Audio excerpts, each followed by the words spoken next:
নমস্কার বন্ধুরা, কেমন আছো সবাই? আশা করি সবাই খুব ভালোই আছো। মৌসুমীর হেসেলে তোমাদের সবাইকে স্বাগত।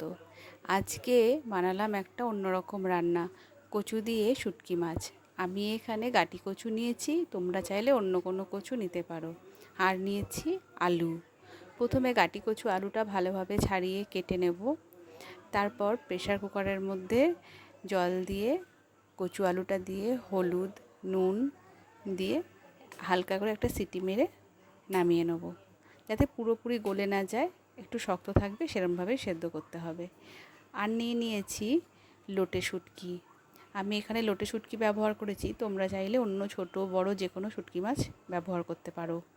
তারপর লোটে মাছগুলোকে ভালোভাবে কেটে যা নোংরা ছিল, পাখনা নোংরা সব ফেলে দিয়ে ছোট ছোট করে টুকরো করে নিয়েছি। তারপর গরম জলে ভিজিয়ে রেখেছি। গরম জলে বেশ খানিকক্ষণ ভিজিয়ে নিয়ে তারপর বারবার জল পাল্টে পাল্টে কিন্তু ধুয়ে তুলে নিতে হবে।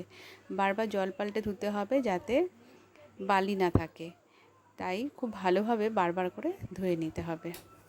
আর নিয়েছি পেঁয়াজ কুচি, হলুদ গুঁড়ো, রসুন বাটা, শুকনো লঙ্কার গুঁড়ো আর কাঁচা লঙ্কা।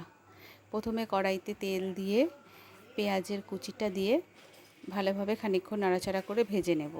পেঁয়াজটা যখন খানিকটা লাল লাল হয়ে আসবে তখন শুটকি মাছটা দিয়ে দেব। আর দিয়ে দেব নুন আর হলুদ দিয়ে ঢাকা দিয়ে দিয়ে খুব ভালো করে ভেজে নেব। এখানে মনে রাখতে হবে শুটকি মাছটা যত ভালোভাবে ভাজা হবে তত শুটকি মাছের মধ্যে যে একটা কাঁচা গন্ধ থাকে সেই গন্ধটা থাকবে না, রান্নাতেও একটা সুন্দর গন্ধ বেরোবে। দেখো এখানে যখন শুটকি মাছটা এরকম লাল লাল ভাজা হয়ে গেল তখন আমি এটাকে তুলে নেব। তারপর কড়াইতে আবারও দিয়ে দেবো তেল দিয়ে দেবো আগে থেকে সেদ্ধ করা গাটি কচু আলুটা দিয়ে খানিকক্ষণ ভালোভাবে ভেজে নেব আলু আর কচুটাকে। যখন কচুটা একটু লাল লালভাবে ভাজা হয়ে যাবে তখন দিয়ে দিতে হবে বেশ খানিকটা রসুন বাটা। এখানে যেহেতু রসুনটাই মেন মশলা তাই রসুনটা একটু বেশি পরিমাণে দিতে হবে, দিয়ে খুব ভালোভাবে রসুনটাকে ভাজতে হবে। এরপর দিয়ে দিতে হবে হলুদ গুঁড়ো, বেশ খানিকটা শুকনো লঙ্কার গুঁড়ো। তারপর মশলাটাকে খুব ভালোভাবে ভাজতে হবে। অল্প জল দিয়ে আমি এখানে ভালোভাবে নেড়েচেড়ে কষিয়ে নিলাম।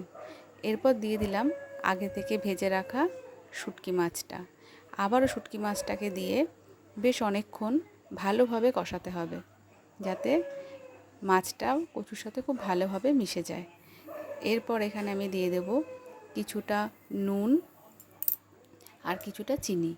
চিনিটা অপশনাল, আমি রান্নাতে একটু চিনি দিতে ভালোবাসি তাই আমি এখানে চিনি দিয়েছি, তোমরা না চাইলে চিনি না দিলেও চলবে।